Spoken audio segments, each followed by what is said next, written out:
Et ça, je crois que ça, c'est quelque chose que tout le monde ici doit travailler. Si tu veux investir en bourse, guess what? Ça, c'est une erreur que beaucoup de personnes font. Et ça nous coûte très cher. Moi, j'en ai fait les vrais.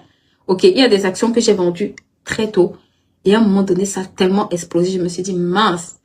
Pourquoi? Parce que tu dois apprendre à gérer tes émotions. La bourse, c'est l'endroit où si tu n'as pas la cardio, garde ton argent sur ton compte bancaire.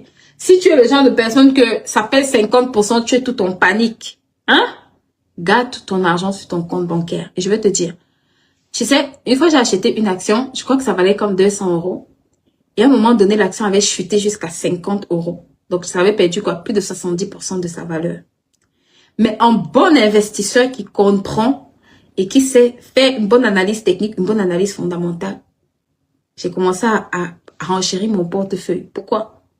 Parce que je savais que quand ça allait remonter, ça allait être cette période où j'étais en train de dire, genre, cette action, c'est là. C'est le temps de l'analyser. Beaucoup faisaient la sourde oreille.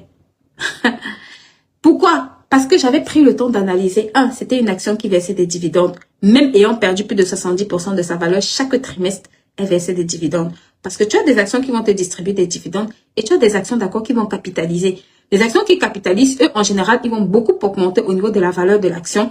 Mais les actions qui distribuent, eux, ils n'auront pas une grande valorisation au niveau de leur action. Mais ils auront l'avantage que tu auras des dividendes tout le temps qui vont se réinvestir, d'accord,